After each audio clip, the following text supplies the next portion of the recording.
This is Nanshan Road. The traffic never really stops here. Tour buses, taxis, cyclists, and crowds of visitors all flow towards Leifeng Pagoda and Su Causeway. But instead of following everyone else, I turn left. Just beyond the wall, everything changes. The traffic noise fades away. Sitting in the shade of old trees, you even feel it's not hot anymore. A cat quietly slips through the bushes. Pigeons gather around the square, waiting for someone to throw them food. Even the incense smoke rises slowly here. It almost feels like the city has been left outside the gates. Jingci Temple feels strangely quiet. It was one of the famous tame scenes of West Lake. Today, though you rarely see it on Xiaohongshu or Instagram, many visitors head straight for Lingyin Temple instead. So why did one become the symbol of Hangzhou Buddhism while the other slowly faded into the background? Let's walk through Jingci Temple and see if history can answer the question. Before we go any further, look around.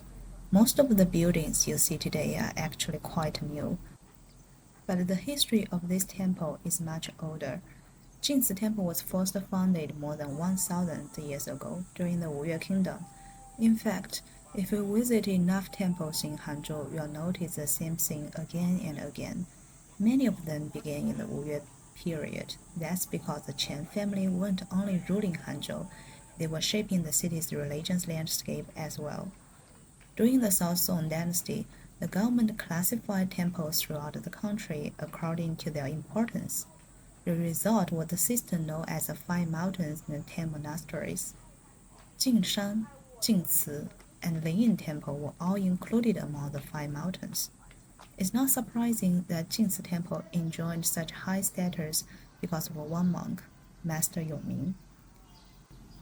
Hidden behind these courtyards is a hall that many visitors never enter. It's dedicated to him.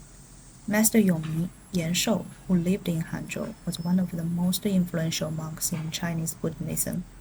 By the 10th century, Buddhism had already spent hundreds of years adapting itself to Chinese philosophy. Different schools or zong had emerged. Yongming tried to bring them together. He believed that by cultivating one mind, people could understand all Buddhist teachings. During the Wuyue Kingdom, Master Yongming moved to Jingci Temple, where he spent 15 years practicing, teaching, and gaining a great reputation. Jingci Temple was also located right beside West Lake, not far from the city center, making it convenient for both the royal family and ordinary people to visit and pray. It belongs to the city, not the mountains. During the Ming Dynasty, the monks cast a huge bell for the temple. For the next several hundred years, its sound echoes across West Lake every evening. Imagine standing by the lake shore. The sun has almost disappeared behind the hills. Boats are slowly drifting back. Then the deep sound of the bell rolls across the water, accompanied by the low chanting of monks. The whole scene must have felt peaceful and sacred. That's exactly what Emperor Kangxi experienced when he visited Hangzhou. That's why the bell became one of the famous 10 scenes of West Lake. Walking through Jingci Temple today, it doesn't feel empty, but compared with Lingyin Temple, the crowds are much smaller. Part of the reason is simple.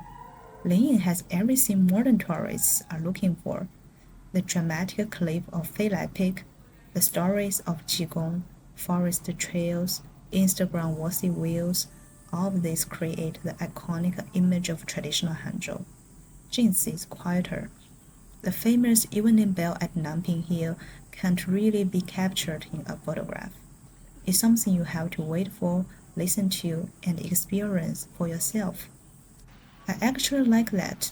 Jingci Temple doesn't ask you to rush, it asks you to slow down. Sit under the trees, watch the pigeons, listen to the wind. Maybe that's why, after 1,000 years, this place is still worth visiting.